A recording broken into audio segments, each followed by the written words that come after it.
K-pop demon hunters Haja Boy's breakfast meal and Huntrix meal have just dropped at McDonald's. They're calling this a battle for the fans. What do you say to that, Rumi? It's not a battle. So glad the Saja boys could take breakfast and give our meal the rest of the day. It is an honor to share. No, it's our honor. It is our larger honor. No, really. Stop. You can really feel the respect in this battle. Pick a meal to pick a side. Ba-da-ba-ba-ba. At participating McDonald's while supplies last. Morning decisions. How about a creamy mocha frappuccino drink? Or sweet vanilla? Smooth caramel, maybe? Or a white chocolate mocha? Whichever you choose, delicious coffee awaits. Find Starbucks Frappuccino drinks wherever you buy your groceries. Welcome everybody back to Seaweed Brain, a Percy Jackson podcast. We're still in our Sea of Monsters era. You thought we couldn't still be doing episodes about season 2? Don't underestimate us. We have more to discuss. The discourse is ongoing. And this week, we need to discuss John Steinberg's 4-quadrant prism of Percy Jackson showmaking, bringing back that phrase from our season 1 coverage. We have brought folks onto the podcast this week who can help expand our little echo chamber. New perspectives for us to hear their opinions on season 2. Stick around.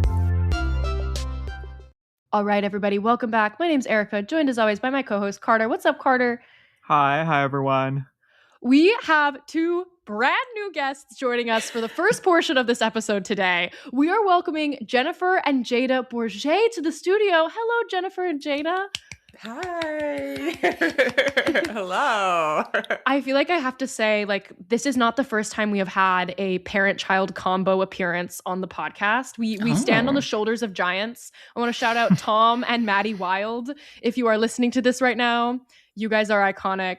And we now welcome Jennifer and Jayda to the iconic lineage of parent-child duos to appear on Seaweed Brain podcast. We first met Jennifer and Jayda at the season 1 premiere, like, oh my God, 2 years ago? Yeah, was it 2 3? 2 Didn't plus they have, like, a years break? ago. Yeah, 2+ years ago. Over 2 years ago. Yeah. Mm-hmm. Wow. In New York City. Tell everyone how y'all got there. Tell us about your relationship with the books and how you ended up at the Metropolitan Museum of Art. Yeah. That was like, man, a crazy journey, huh? We kind of like, I mean, we've been fans of the book for a long time. Jada, okay, I'll admit she's a bigger fan, but I read it first. So I have that on her. Okay. I binged the series. Well, I wasn't alive. Yeah. You were one. Okay. You were one. Get her. That's so true. You weren't literate yet. Yes. I binged the series, loved it. Yeah, like when I was on maternity leave home with her, and it was like kind of my reintroduction to reading because I'd taken a break for a bit, and it was like, oh, I want to get back into books. And I just fell in love with the series. And years later, I was trying to get Jada into books, and she was in like kindergarten. Yeah, like kindergarten. I was like 5 years old. Yeah. And I was like, I'm going to read Percy Jackson to her. And I just started reading it at night, right? And she was totally hooked. I don't know did I read the whole series one time, or like I pick up the CDs partway through? I think you read the first series to me, and then the second series you're like, okay, get a CD player. Like I couldn't. She's like, we have to read more. We have to read more. And I was like, okay, like I have to do other things. So yeah, we bought like a little boombox CD player and would check out the books on CD from the library, and she would just listen to them like all the time. Yeah. And tell them about what. Oh, I forget. She knows like the context of the books well, because she's read them so many times. Yeah. So the one time after the first time reading The Mark of Athena with the cliffhanger at the end, I was so mad, and I like threw my CD player across the room. I was very upset. Yeah. Like 6-year-old me was very upset. Yeah. Yeah. And then we Did just you had break to go it? get the next. I know. I think I did break it. I don't know. Did I? I can't. I think it still works after, but Maybe.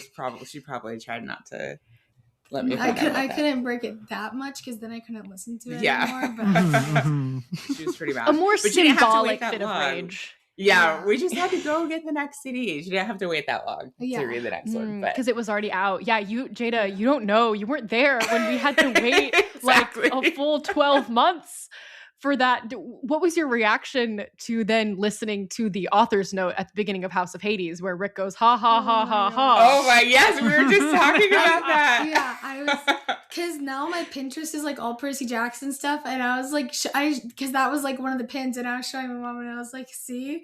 Yeah. And I was like, that is so funny, and I'm like, no, that's so mean. That must have definitely, you guys definitely had it the worst, because when I read it too, like, I'm pretty sure all the books were out, or like by the time I had caught up and finished all of them, they were all out. And yeah, so we didn't have the cliffhanger drama, but It was momentary. But it was momentary. Still hurt. Yeah, it still hurt. Part of our story is like when she was in school, we found out she was dyslexic, and I had like never really heard of it. You know, I mean, I'd heard of it in Percy Jackson, but I was just like, well, my child is going to have this like disability her whole life. This is going to be so hard. And we, you know, she heard me talking about it. Was like, what? I'm like Percy Jackson? Awesome. Like, she did not. I was so happy. Yes, it was like a badge of honor. So, and then that just made me love the story that much more. So I was like, yes, representation, you know, so yeah. And then like, I mean, I don't know, I guess I've talked about her being dyslexic, like with my blog, and I do movie reviews on my blog and social media. And we had some friends who were working on the movie side at Disney, and he was like, I know you guys are big Percy Jackson fans. Like, I'm putting your name in with a friend. Yes. And yeah, so that was it. Like, it was the biggest. Like, I was like, Jada, I don't know. Like, I don't even know when. I'd been to a couple movie premieres. But like, you emailed like 3 times and we didn't hear. Like, yeah, I was like, I don't know, like, what's gonna happen. I'm like, don't get your hopes up, and I have no idea where it's gonna be. Like, LA, we had no idea, you know. And then just the email popped up one day, and I was like, Jada, come here, read this. You know. So yeah, we were super pumped. Like, that was unforgettable. It was great. Mm-hmm. Yeah, and I feel like I remember, like, one of y'all had a blue dress and one had an orange dress. Yes. I distinctly remember that. I was like, who is this duo in, like, the color coordinated, like, super, like, a lot, like, on our group chat, we were talking, like, what is everybody going to wear? And there was a lot of discussion of, like, do we do the orange? Do we do the blue? So I feel like showing up as the orange and the blue was just a very wise choice. You know, it worked. Thank you. Thank you very much. I appreciate that. It was very hard for us to know what to wear because we didn't really know anyone else going. And I had friends who were like, oh, TV show premieres are like super low key. And I'm like, I don't think this is going to be low key. It's at the Met. That was fancy. Yes. I was like, I think we need to. Jada's like, I don't care. I'm wearing a pretty dress with the train. Which is funny because I went back in my camera roll and I realized that I like was looking at dresses for the premiere, hoping that we could go like a whole year before we got it. Yeah. Like, I had my dress picked out. Yes, she as was you manifesting should. that. Yeah. Planning ahead. We need a Pinterest. I need to start a Pinterest board for like season 3 premiere outfit inspiration manifesting. Totally. Yes. That's less than a year away. It is. Yeah, it's coming up. Yes. So to circle us back to this weird phrase that I said earlier, the John Steinberg Tetrahedron of Percy Jackson Showmaking is, I think, what we called it in season 1. Carter and I were trying to remember when John said this. We think it was at a junket event before season 1. Specifically, mind you, this is before, of course, there were any renewals, anything like that. The goal of the show was to have 4 quadrant appeal, where he defined the quadrants through age on one axis and experience with the books on another axis. So he wanted to make sure that they were making something that could appeal to both children and parents in a family context, and also something that could appeal to people whether or not they'd read the books. So we, in our coverage up until this point, because of, you know, like who we are and how what phase of life we are in, we have not, I don't believe, up until this point in our coverage, had either children or parents on the podcast to check in and say, how successful was that? To what extent do people's experiences diverge there? And how is the show like meeting meeting people at different points of life. So hopefully we can get some lived experience expert insight into into those quadrants that we have not been able to peek into yet.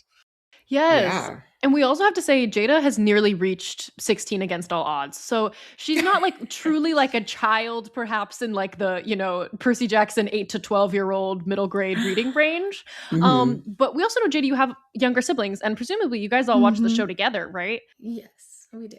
Well, the youngest. She got kicked out. I don't know when. Oh. The youngest is 7. We read the books first and second. Read the second one right before Sea of Monsters, the show premiered, and she was into it, but she got really scared in the Sirens episode, and she's not allowed to watch it anymore, basically, because she like came into my room. She can't go anywhere alone anymore. She can't go in it since then. She has not been able to like go to the bathroom alone.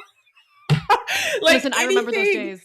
And I know, and it's funny because like, I mean, I don't know, we've watched like Marvel and other stuff, but I know what it was because we were watching it and we'd read the books, and you know, so when Annabeth had like stabbed them, you know, and was approaching, and Aaliyah knew, and she's good with like calling things. Yeah. She's good with calling things. And she's like, mom, like, I'm worried. I don't know. Like with the mom, she's like, and I'm like, no, that's her mom. I'm like, that's her mom. This is her mom. This is the first time we're seeing her. This is fine. You know? So like, I gave her this false sense of like, okay, you know, and then like the twist, and then it was over, you know, and like even certain songs now she'll hear, and she's like, that reminds me of the Sirens. I don't know. Wow. So maybe she'll swing back around to it. I'm hoping. Now we just decided we'll watch it first, and then on second watch, we'll watch with her. That way we can tell her what's coming, because we didn't see that coming. Yeah. So. Wait, she's smarter than us. Sounds like such an I know. experience. She saw it coming. That's what I should say. She saw it coming, and then I messed it up. But yeah, you're like, no, it's fine. It's fine. No, they're dead.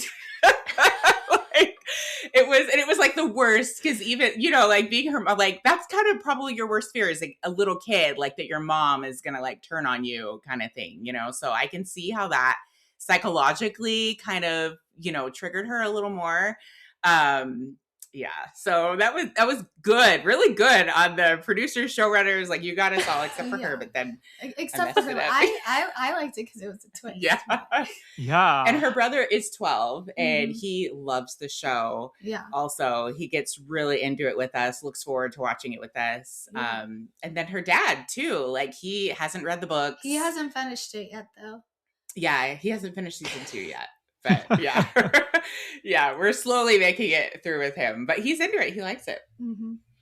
Wow, that was actually the first thing we were gonna ask, was like the fear level of it, and the gate. Yeah, we were gonna like ask about like the gateway horror aspect. Yeah, and yeah, how freaky. I mean, the Sirens are particularly terrifying because of the amazing like makeup job. I feel like the teeth is really what gets me personally. I think if I see like tons of pointy teeth, that gets me. Or even like just weirdly shaped teeth. I'm thinking about Weapons, Carter, and like the crazy, like the insane veneers that they put on in Weapons. Teeth are freaky. But was there anything else that like struck y'all or like the younger siblings as being like kind of scary? Like, or was it really just the Sirens for the season? That's what really got her. Like Medusa, she was okay with. Yeah, she was fine with that. She was fine with Medusa, and like the Cyclops, or I'm trying to think if she watched him more late. She was really excited, like hearing the story before, like she was really excited to see it all come to life. Yeah. But the Sirens were different than how we read them. And then of course with the twist, like that was, you know, different. So that was really like, other than that, like I don't think it was maybe too scary. Like, I feel like some of like, the like getting stabbed or like that's true. Like, some of the violence got like thrown and you saw that's true. Like that she gets a little freaked out with like wounds and injuries, like that kind of stresses her out a little bit. So but not as much as like the Sirens, really. I mean, that scared her. Yeah. That scared her. But like the blood, like injuries, like the stab, and she's kind of like, "Woo," but she can make it through. So it is, I mean, I can see how they're trying to get everyone, because obviously, like, if you make it a little bit too kiddish, then you can lose some of the older audience. Obviously not like the diehard fans that have grown, like, we're going to stick with it. Yeah. But I mean, you're definitely grabbing new people with some of that action and stuff too. But yeah, and my 7-year-old, like, I mean, I feel like she can normally hang. I'm still a little bit surprised by that, actually, but we're just pre-screening it now. You're still processing. It's so interesting, though, the way that you framed it also, where like it was not necessarily about the makeup or the kind of practical effects or something, but it was about the surprise and about the kind of conceptual betrayal and everything that made it so impactful. Yes. That's really interesting. Exactly. Yeah, because the other monsters and stuff she's been fine with. But yeah, I think just the fact that it was like, your mom and like, the person you love and trust the most, and then suddenly you're like, no, or like just like thinking that it could be like anybody. Like I remember after she'd be like I'd like try to give her a hug. She'd be like, "Are you a siren?" Yeah. Like, no, yes. Are you twisting my? No. Yeah. Oh my god. That is, I mean, awful. So awful, but also very funny. Like that. Yes. That's terrible. Like she's not fine knowing. now. She's fine, but she's still like barely sleeping in her own bed. And, I get that. It's okay. As a kid, I used to beg to stay up late to watch Ghost Whisperer. I loved watching Ghost Whisperer, but then it scared me. And so like I would stay up late, I'd watch Ghost Whisperer, and then I'd have to like make sure that I showered before like I sat down to watch the episode, or I like made one of my parents like sit outside of the bathroom door, like so that I knew I wasn't gonna get murdered by a ghost. So I feel that. I wanted to ask about Percabeth and the development of Percabeth this season. How are we feeling? And there was like some adaptive choices also that were made that were like different from the books. Overall, what did you guys think of the Percy and Annabeth relationship development in the Sea of Monsters? Spending a lot of time alone this season. We know where they're headed, but how do you feel about where they're at right now? I feel like part of me, like, I'm never going to be mad about Percabeth because, like, it's Percabeth.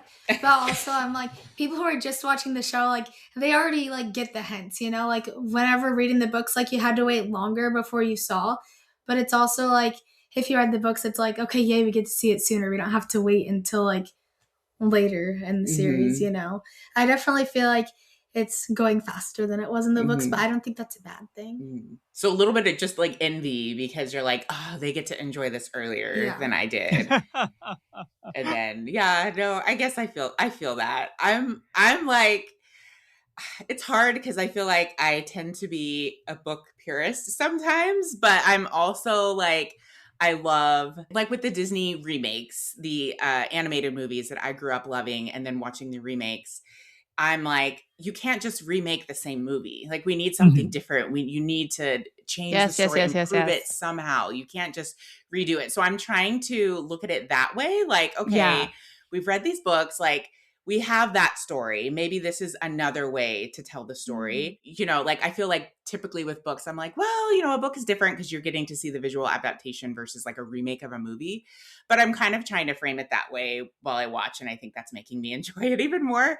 But with their relationship, I'm like, wait, what? Like, but also, I will say that you're like they're just 13. I know. I'm like they're young. I know, but I'm like also thinking how many times they died. Like they could have died. I'm like thinking how many times they could have died. Like I don't think that it really matters. I'm like, it's just a little intense for middle schoolers. Like, I mean, I'm like, if a guy said some of these things to you, I'd be like, whoa, slow down. Am I about to like die? Am I about to get attacked? Like it automatically ages you, I guess, when you're in peril constantly in your life. Or like, I could die tomorrow, so like we're gonna express these things. But also at the same time, I think I do have to check myself a little bit because I'm like on first watch, I'm not even catching it that much. And then when I see the social media reactions, I'm like, oh, Oh, yeah, they said that. Okay. So I'm like, maybe I'm not actually reading that much into it when I'm watching it. And it is more of like a platonic friendship thing a little bit more. But, and then, we're like scrutinizing the line like, ooh, okay, Right. what does this mean?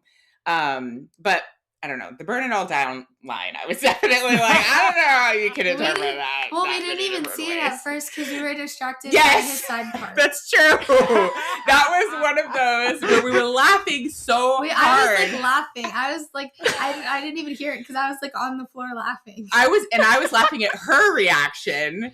So we were like, that whole thing we actually missed on first watch. We should have rewinded it. We should have been like, what were they saying? And they won't let me watch with the subtitles. And I'm like a subtitle watcher. Like, do you guys so funny? I know. Okay, Wait, do you why? watch with subtitles? I can't hear without my subtitles. Okay, that's how I am. Well, it's like, because no, then I'm trying to Mom. read and then watch it because I'm looking at the words instead of looking at the screen. I think It's we like need the to try opposite. with subtitles. I can't watch or at when least there's on second subtitles. watch, get the subtitles or something. Yeah. Because I'm the same. Like I'm missing so much. But yeah, that was one of those things that we were like so distracted. They were like, wait, he said what? Let's watch it again. And yeah, like the relationship, but I love it. Like I love a love story. So I'm like, okay, let's do this. Yeah. I also feel like I kind of want to run this idea by Jada because I've been saying like that it's like platonic because if you were 13 and you had a crush on somebody, you would never say this stuff. Like knowing consciously that you both had crushes on each other, that like, I feel like it is super like, but if you're just friends and you're being like you're my best friend because we haven't really gotten through, like, it's almost like we're not even at cooties yet, like we aren't worried because they don't have any awkwardness between them yet. Like, because it's almost like it hasn't been acknowledged yet. But then we also, I mean, now we kind of have the benefit of having this conversation after getting to see the season 3 teaser. Yeah, like knowing that the awkwardness is about to come in full force, right? Yeah. So to be and they're interesting probably to see, they're probably not going to say that stuff to each other in season 3. I mean, yeah, that's a good. I mean, what do you think also, about that? I think part of the reason, like he said, like burn it all down, like because like before that he was just seeing his fatal flaw, and he was seeing like all the times that he sacrificed himself. So I feel like it's like. I'd also sacrifice myself for you because you're my friend too. Like, not exactly like you're so much more than that, but it's just like I'd do that for any of the people I just like saw in the mirror, like Tyson, Grover, and then you too, Definitely. And I think that's also like what you were saying, Jennifer, about the social media like reaction is that like a lot of people who weren't watching the show saw that clip of the I'd burn it all down line, not knowing that he just came from the fatal flaw vision in the mirror and not knowing that it is totally that like I'd burn it all down for everybody. For all of the close people in my life. So it's very interesting how things have been sort of perceived by the non-book fan, which we will get to in the latter part of this episode with our next guest. We have also some questions about like some other adaptive choices. Carter, you want to ask on some of the things that they changed in this season? Yeah, we've kind of already talked a little bit about the siren scene and the, I guess, surprise factor. I'm wondering what the two of you specifically, though, thought about the fake out and how Athena is implicitly being portrayed in the sense that she isn't actually being portrayed. If you catch my drift. Do you want me to go first? Okay. Well, first of all, because of her little sister's reaction, that totally it's like sidebarred our like perception of this scene, like and we actually went back and watched it later when she was at school because we were like, okay, we want to watch it. Well, right after like we finished the episode, me and Ty are like, okay, let's rewatch that. Rewatch it. We had to like process, and I was like, no, and it we're was like, pretty okay, cool. go downstairs. But I think. Yeah, her seeing like her mom and wanting that wanting her to be like proud. Yeah. And recognizing that like, and I guess that's why it was part like I should have seen it coming because knowing how she is isn't her fatal flaw. Right. The other part wasn't her fatal flaw. That's why I was like, huh? But then it made sense. Like, it was clicked. like how they really did that perfectly. Yeah, they like did it so well. So well because yes, like looking back, it's like, oh, obviously that wasn't, I'm like, well, how are they, but I think I was just so excited to have that character introduced. Yeah. And that's what made me, I was like, oh yes, this is her mom. I remember seeing, and then, it totally caught us. But yeah, I think, I'm trying to remember the core of your question.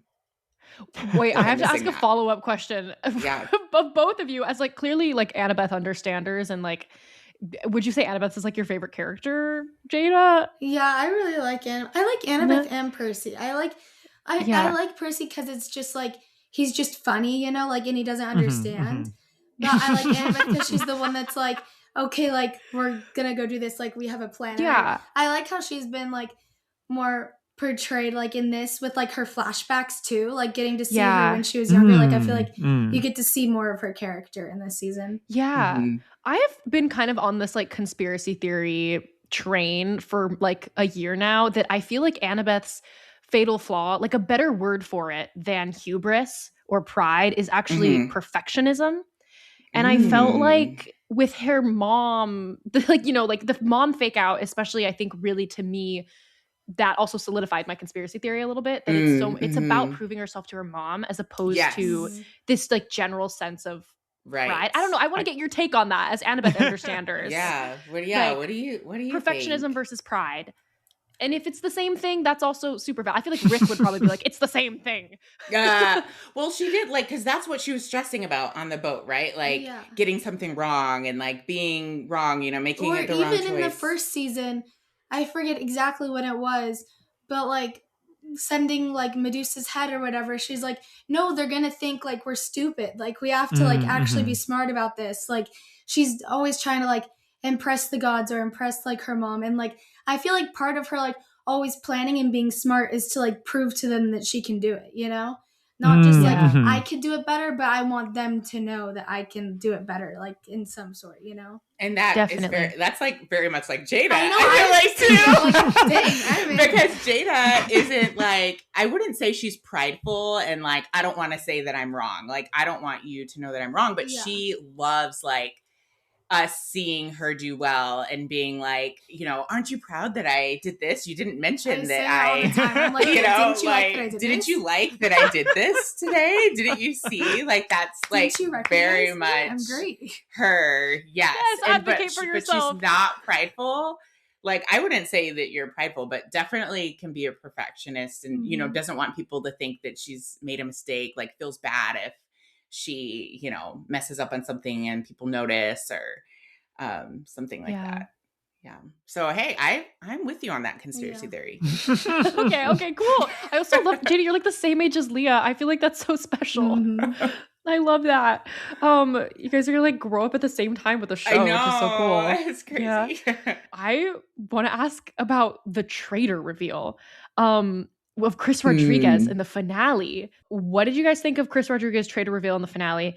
And also, do you have opinions on Clarisse's future relationship with Chris Rodriguez, given the fact that he like attacked her at the end of this episode and was generally rude? He was back out. I was like, who is this guy? I was like, damn, okay. What a jerk. They're past the cootie stage and onto like the jerk stage, I guess. For sure. That. Yeah, what do you think? I feel like I'm very like interested to see like how it goes after this, because like in the beginning you could see like her like liking him or whatever and like Percy like laughing at it, but I feel like I'm interested to see how it goes like after like the labyrinth and all that stuff and like seeing him like changed and like how that affects them, And I don't remember anything past the imposters. She hasn't read the books in so long. Where I really haven't. And so we're going to read the third book starting soon. I'll read it to her younger siblings. And because I'm like, because I remember when we saw it on the show, I was like, did she have a crush on him? She's like, yeah, mom. Like, don't you remember? This is like their thing. And I'm like, okay, sorry, I don't remember all of those details. But yeah, I mean, I love like a good side story, and like, Yeah, and I for feel sure. like This has been so much. Like, I love diving into her character. And yes. seeing We way definitely more. wanted to ask more about that, like how you both felt about Clarisse. Like Dior's been very vocal about saying she feels like it's a different character, that specifically her arc in the season has expanded a lot and given depth in a way that she didn't like experience reading the books for the first time. And I'm wondering how that landed with both of you. Well, I feel like it's not necessarily like, who is this? She's a different character. Like, I was telling my mom, because she was like, she does not seem like Clarisse in the books. I'm like, well, if you think about it, when have we had a chapter that's like Clarisse? We haven't seen something from her point of view. And in the show, we get to see more from her point of view. Like, and the later, like, books, you get to see, like, her, like, when she liked Chris or whatever, like, you got to see her, like, open up more. And I feel like now we're just getting to see it sooner. But I wouldn't say that she's a different character. I'd just say we're getting to see more of her in the show. Yes. And from her own perspective. more. Right. Versus Yes. Percy probably thinking like, who's this chick? She's like, got an attitude. Who's this one-dimensional And who woman? knows if her dialogue was really like what Percy remembered when he's telling the story of, with Polyphemus and everything. Like maybe it didn't really go down like that. Definitely. Speaking of girls who we get to expand a little bit on, I wanted to ask Jennifer's take on Sally Jackson in this TV show. And love her. Sally and Tyson. I know, and the hippocampus. Those are her three favorites. Yes. I was like, when are we gonna get to see Rainbow? No, Sally, I love. Every time you see her. Every time I see her on screen, I'm just like, I just love that they're giving her so. And I mean, I do have to say, like, that is where I'm at now in my life. Like literally like raising a teenager, I mean, she's not in peril every day, but like, I definitely just have a different perspective now. Like, reading the books before, I wasn't, a really young or a teen. I was in my early 20s, but my growth has been like so much over these last 20 years in raising kids. And whereas before I was like, oh, love story. And like, I would love to go on an adventure. And, like that was like the world that I still felt like I wanted to be a part of. But now I'm definitely more like, I relate to Sally, like way more. That is just like where I'm at. And like, I can just see, I'm like, oh, like in these new books too, that Rick has been writing, like, I love like getting into her stories more. And I'm just like, yes, like that's where I feel like I am. So yeah, seeing her on screen and always like being there and showing up. And I love that she's just like aware. She's not this like aloof, like, I don't know what's going on. Like, she's like, let me help you. What is going on? I'm, and I love it. I'm your host, Stassi Schroeder. Welcome to Tell Me Lies, the official podcast. What's the most unhinged thing of season 3? Steven, because he's so evil. I do think he is misunderstood. You see everyone face consequences. It's intoxicating. The writers just know how to trick you. There's always a twist in this show. It's nothing you would expect. Tell Me Lies, the official podcast, now streaming, and stream the new season of Tell Me Lies on Hulu and Hulu on Disney+. It's deck days at Lowe's, and the savings are stacked. Right now, pros get 15% off all in-stock composite decking from top brands like Trex, TimberTech, and Decorators. Plus, get a free DeWalt 20-volt max 5-amp-hour battery when you buy a select DeWalt tool. The deck's stacked in your favor with brands pros trust. Our best lineup is here at Lowe's. Valid through 4/22 while supplies last. Selection varies by location. How do you feel about the year of Sally Jackson being expounded upon as maybe a witch, maybe a seer, maybe a like diving into the TV show, and like you were saying, the new Rick books, looking back at how she like maybe almost was a witch and had this whole childhood relationship with Hecate. Yes. I'm like, oh, the Sally, give it to me. Like, I'm secretly like, maybe he's like knowing that there were people like me reading. I joke, I'm like, I'm the oldest Percy Jackson fan, but like, I'm like, maybe he's like putting it in there for us who are like, okay, we want to hear more about the story. We're the parents. But no, I love it. I love it all. I'm like, And maybe there's something to that as, you know, Gen Z is getting older and stuff too, and maybe becoming parents. Like, you know, there's another character to relate to from this different perspective and to see yourself in too, which I think is like, you know, always important. Like, I'm like, you know, representation matters. And I'm like, I never thought I would care about parental representation, but here we are. And I remember you saying like you liked, because like from the point of view thing too, like in the books you only saw Percy's point of view, so to him it's like his mom is always like strong, like ready to go, like this and that, and like in the first season, like seeing her like crying, seeing her cry and like trying not to let it, like, you know. Yes. I was like, I've been there. Like when you're worried about your kids and you're just bawling your eyes out, like worried about them, you know, like that was so real. Yeah. I feel like something Carter and I've talked about a lot is like the difference between the books and the TV show adaptation is the family story aspect. Not that the family story wasn't present in the books, but that has really been taken on as like a primary lens through which we're viewing the whole story and the relationship between the Olympians, just amongst the Olympians themselves and also with their kids, that like we want to understand it all as like a family unit. Like Jada, as a huge book fan, do you feel like also there's just like so much more emphasis on the family and like the parental relationships in the show? Yeah, I feel like I just like the show because it's like the same thing, but you get to see it from more people's point of view. Like it's like, wow, this is what I read as a kid, but then it's like I get to see like so much more than I could just in that book, you know? Like I don't feel like it's like way like more different, but it's like the same, you just get to expand on more, you know? And with 100%. The parents, I think, I don't know. I feel like I'm having a hard time following some of the, like, with the changes, because I am sometimes like quite literal, like, okay, well, this happened, but I know this isn't how it happened. So, but what am I missing a little bit here? Like with Thalia and Zeus, like, I'm like, oh, okay. Like I can tell. Maybe you guys need to listen to more of your episode breakdowns on this so I can be educated. Because, yeah, you know, like it was like, I'm like, oh, plot twist. Okay, he was trying to, you know, get her. It wasn't, you know, like we thought it went down in the books. So, or like it went down in the books. I don't know. I guess it doesn't have to be like this, you know, oh, this is what really happened. You know, this is another adaptation of it. We can enjoy these for what it was and enjoy this for what it is also. But I love, you know, yeah, like, oh, and you were talking about like the plot twist with the betrayal. Like, I was like, wait, what? You know, because I was like, when are the ponies coming? You know, like, and then I'm like, okay, I had this realization. They're not coming. We're getting some other action here.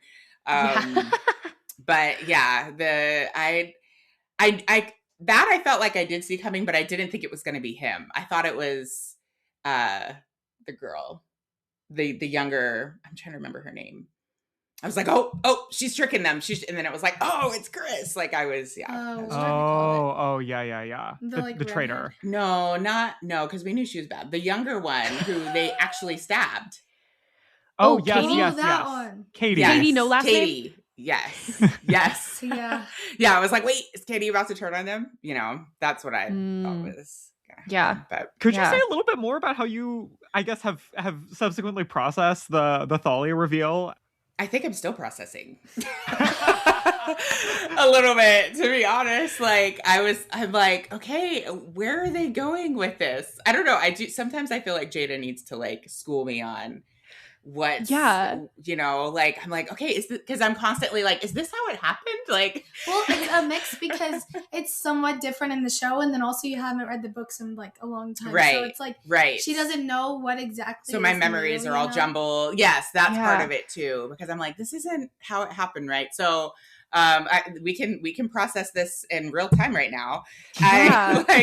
Because it was like before, and she's done the musical a couple times too. So like that's like in my head. Wow. And she was Thalia. I know. I got to Yeah.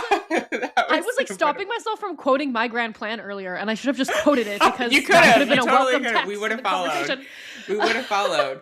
But yeah, because it was like, oh, he was protecting her. That's why, you know, that happened. But it was like, oh, he wasn't protecting her. He was trying to, use her, which, you know, from my perspective, I'm like, I'm also like, why? I wonder if there's going to be more twists, like right. in season 3, because Luke is like, she'd be on my side, and then none of us know, like, she'd be on our, like, I wonder if she's going to, like, actually go to Luke or, like, think about, like, I'm thinking there's going to be some plot twists. I feel like, I guess I kind of was like, it's too early to tell. Like, they're giving us a little bit of, you know, a little dose of this information. You know, we want to not trust her.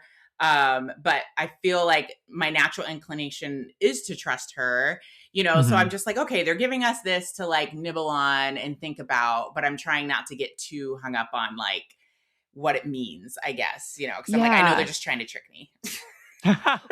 Again. And they tricked us so good the first time. Yes, exactly.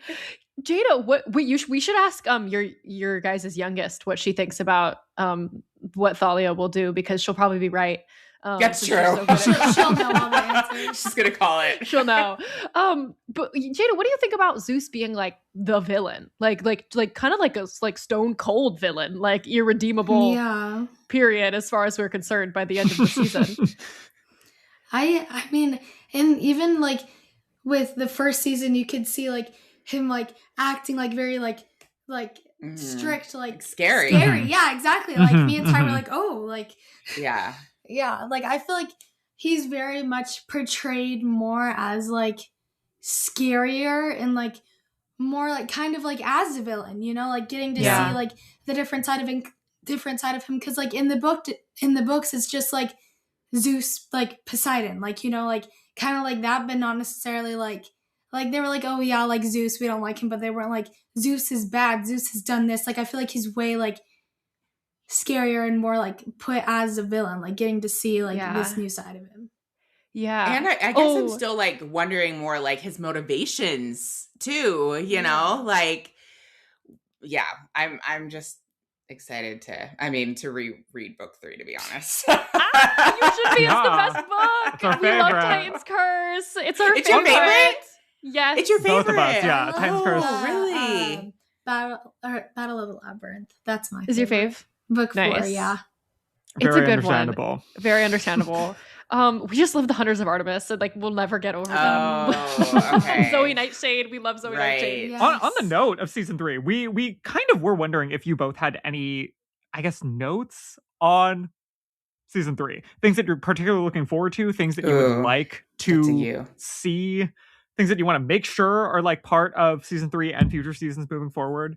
Yeah, are there any things? Because there were a couple things that you were like, oh, they didn't have this. Like and this is sad because we had just read book 2 and I didn't even remember, but people were talking about the bubble not being in. No, I was saying that. Yeah, okay. I okay. said that. I was like, I don't even remember the bubble being in that book. We just read it. Moment of silence for the bubble. Moment of silence for the bubble. That was us talking about it. Oh, it was okay, you too.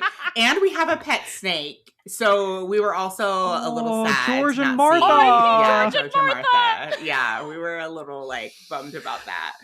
But us too. yeah, okay. Yeah, I was like, they're so cute. And yeah, and we love snakes, so we miss them. But yeah, anything you're hoping to see? I mean, I was glad we got Rainbow. I was like really nervous, like, and they're the not gonna friends show too. him. She was like, "Is Rainbow big enough for all of them? Like, are they?" Yeah, I thought for a second I was like, "Oh, they're only doing one." They like cut back on the, But I was like, then they all popped up, and I was like, okay. So yeah, I was happy to see the hippocampy. Oh, so Ophiotaurus, for sure. Yes. Yeah. The funny thing that they like didn't show as we were expecting, the Tantalus with the food. Oh my gosh. That's so right. funny. We all visualized like the food like running away. Yes. And he's just we were it from the straw. That was one thing. Yes, that scene, like we were just cracking up, like had the creativity there with the food. Although like right before he got smashed, it did seem like there was like a moment, like it was about to he was about to eat it right before he got smashed. And they're like, yeah. But yeah, we like the running food. We missed a little bit more of like the physically running food. But what are you looking forward to next? For season 3? We know we're getting the dance. Yeah, we already got that. Yeah, we already got that. I'm sad that Annabeth's gonna be gone for most of it. So but we Annabeth's could see a subplot. lot more of her. Annabeth's in season 3. From her I think we will. I'm excited. so. I hope there's more. I'm just excited to see more point of views. Like I'm excited to see I'm so excited for like holding the sky scene. Like that's gonna be so cool. Like seeing that. Yeah. And I love the Hunters of Artemis too. I love Bianca. She's like my favorite. And also we get to see Rachel. Oh right. Oh yeah. Is that the damn book? It is. So I'm very curious to see how they're going to handle that. Yeah. Very curious. Yeah. If they've cast somebody, if it's going to be like a flash of red hair in the distance, if Percy's going to talk to somebody or not. Like, that's a good point. We'll see.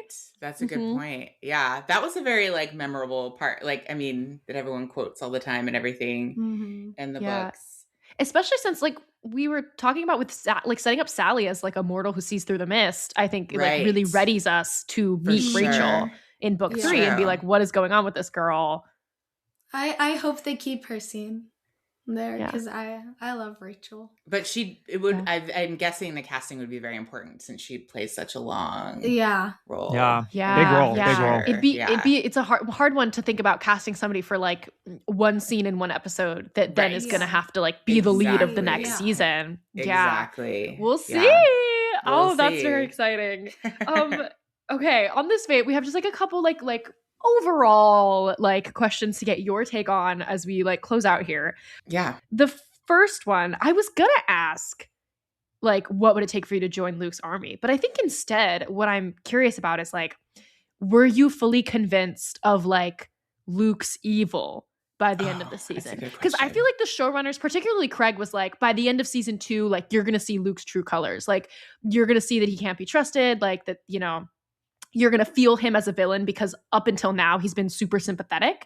And I feel like we've been, you know, following his journey, like in the show, especially this will be a fun question to ask our friend who hasn't read the books. Like how sympathetic were you? That's true. Because with we no know. foreshadowing idea. Yes. Yeah. But how'd you feel about, the Luke, like where we stand with Luke by the end of season 2 going into season 3? You want me to go first? Do you want to? Okay, I can go first. She's probably going to say something better because I don't really fully remember his arc. But good. Yeah. So I mean, it's funny because I don't know if I'm like falling for it a little bit. Like with, you know, I'm like, oh, he seems to really care about Annabeth. I'm falling for his tricks. I don't know. I'm like, you're also like. Is it a love triangle? I like to ask that. But he's so much older. Like, so I don't, well, like, I guess I was thinking that until I saw the flashbacks and I was like, oh, okay, maybe not. But like, you know, it's like more like a family, like a big brother kind of thing. That's what it is. Right. That's what she sees him as. But then I'm like, but he cares about her too. Yes, it was important. But I'm like, but you know, but he cares about her too. And then Thalia getting thrown in the mix, like, whoever she chooses, I would think Luke is going to be like, well, I want to like, you know, like be with, it's going to make it harder or I guess easier for him to come over to Team Good if Thalia chooses to be with Annabeth, you know, I would think. But I don't know. Like I was like, it seems like he's trying to help her a little bit, you know, I don't know. Maybe it was like a trick, but I don't know. I mean, I was really sad. Like the battle scene, I was like, oh, he's trying to kill him. Like he's not just like you were like, that. You were like he could have killed him 3 times already. That's what you actually I did say that too. Like I was like, okay, restraint. He did have restraint there. But a lot of restraint, but also a lot of anger and a lot of violence. You know. So yeah, like I'm like I don't know if that was like a choice in restraint or just like a, you know, tactical, like wasn't like quite up on his game. But like but when he stabbed him too, and that like I was like he's trying to, but he didn't know he had the thing to like heal himself, you know. I don't know, but it did seem like he was out for blood. And when you're going there like killing a lot of your fellow demigods, it's pretty bad. I'm getting medium levels of Luke sympathizing. I know. He is still violent, definitely. also, I'm not he's like, just a guy. Yeah, like, I don't know. And he's still young. Like, I say this all the time. Like, his frontal cortex isn't fully developed. Like, It's So true. true. It's true. like, he's, so I have, like, I believe in redemption, so I'm just very much like, he hasn't gone so far to where I'm like, there's no coming back, I guess, but I'm not necessarily a Luke fan. Got it.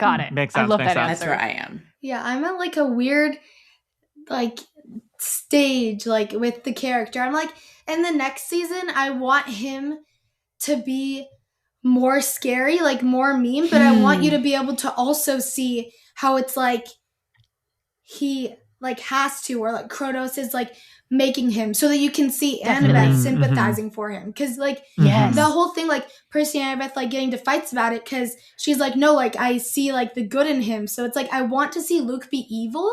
I don't want to see like Luke like I don't want to see him be good. Like I want to see him like be like fully bad, into like the fully manipulated, evil, but I want also to be seeing how it's like he like has to with Kronos, like yes, it's a choiceless choice. Yeah, the chronipulation. We want to see the chronipulation starting in season 3, and understanding that like that whatever like evil he is doing, capital E evil, is coming from the Kronos inhabiting his mind. Right. Which I think we saw a little bit. It's some combination of manipulation, but also a sense that he's probably increasingly having that it's too late for him to do anything else. Like, because he's picked Team Kronos, the Olympians will never have him back, and now he needs to just double down, commit, and hope they win, because that's the only.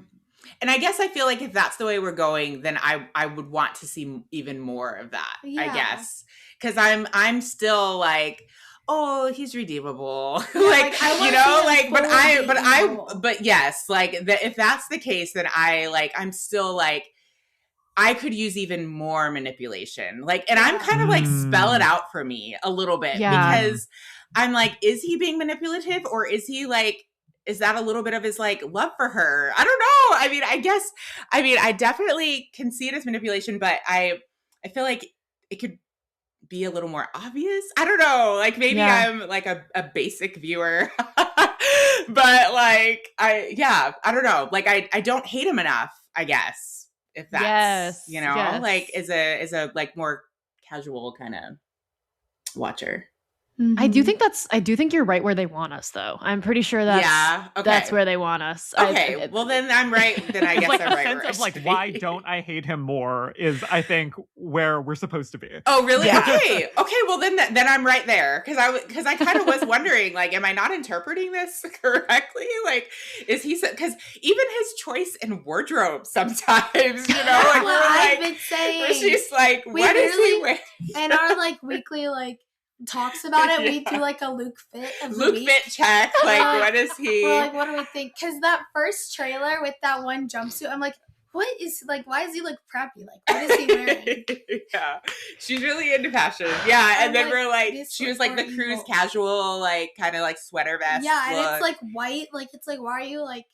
But I mean, but I think, again, to your point, with right where they want us, like, they probably don't want us it to be this like obvious like dark is evil, and I feel like it's gonna go on like a switch, and then he's just gonna be like fully like. Ooh, that would be. I would love that. I would love that. Like, if something happened, and then that makes sense. Yeah, and like almost like as like halfway through season 3, it's like all black.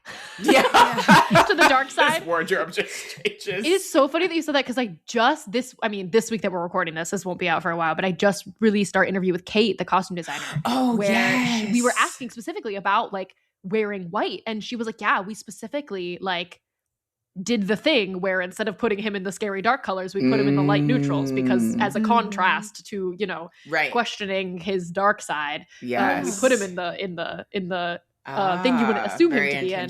Yeah. So, but I would love to see that flip switch. So that his closet just it's just Kylo Ren robes at that point. We have to ask you guys our last central question here at Seaweed Brain that we ask everybody, which is across all iterations and various media and books and series and TV and movies. Do you guys believe that Percabeth is the greatest love story ever told? And this is for you. Yeah, you go first. Oh, me go first because she's got thoughts. Of course. I will say that I have, like YA. I don't even think this is considered YA. It's like middle grade, right? And then I like graduated like YA, and I feel like I just like within the last several years have been like into adult books, and I'm like, but I still go back to Percabeth. I love it. I love it. It's very like pure and like slow burn, it's great. Yeah. Yes. And yes, obviously it's the best love story. Yeah, I feel like it's just like, I don't know, like it's just the best one. Like I feel like it's like since I've grown up with it, like literally that's like what I've been like reading it so young and like reading it at like different stages of my life, like reading it at like 5 and then taking a break and like at 9 and then like 11 and like 12 and like 15. Like I've read it in between them, but it's just like I've always like kind of like grown up with it, and I feel like it's just like burnt like in my brain, like it's the best one. Is that like your it's the expectation standard for like a standard now for dating? It's like if you don't burn down the world for me, like if you're not willing to. Wait, Jada, have you read Six of Crows? Okay. I'm trying to think. Is that the first series or the second one? It's the second one. Okay, because I read what's the other one called? Like Shadow and Bone. Shadow and Bone. I finished that and then I started terrible love story representation. Shadow and Bone, terrible. I was love gonna triangle. say that was not. Yeah, it didn't totally scary. Six of Crows. Is it good? Yes. Shadow and Bone, first of all, I will say scary to me, even as an adult. That romance plotline freaked me out, even reading it at my big age. Six of Crows has the only like comparable like YA romance plot to me that I have ever read, personally. So I just wanted to know if Jada had read it already. But when you guys get there, you'll have to tell me. Yeah. Because have you read Throne of Glass? I have not. The only one of those that I've read is the first one, like the very first ACOTAR book. oh, ACOTAR. Okay, so the other series then. That's the only one of any of those that I have read. Okay. Read those. I'll get back to you. Okay, I was just gonna say, like, well, I do want to know your. This is Percy Jackson. I know. That's what I was like. I'll say yes. You can start a podcast, Jennifer. Wait, speaking of, will you tell everybody where they can find you and find your content on the internet? Yes. So my blog is cherish365.com. That's where I host like our movie reviews and things like that, though. It's been a minute since I've updated some of those. So these days we're most often on Instagram at Jennifer Borget. And from there you can find all our other stuff. Yes, everybody, we will tag these links followed at Jennifer Borget for all the great content. You can see content from all the other kids as well, different opinions and whatnot. Thank you guys so much for joining us. Jada, thank you for offering your expertise, your Annabeth understanding. Yes. We're so happy to have you both here. I said we were going to only record for half an hour. I always say that. It was a full hour. So next week, you guys are going to hear from my sister's boyfriend who has never read the books. Stick around, stay tuned. We'll see you guys then. Bye, everybody. Bye, all.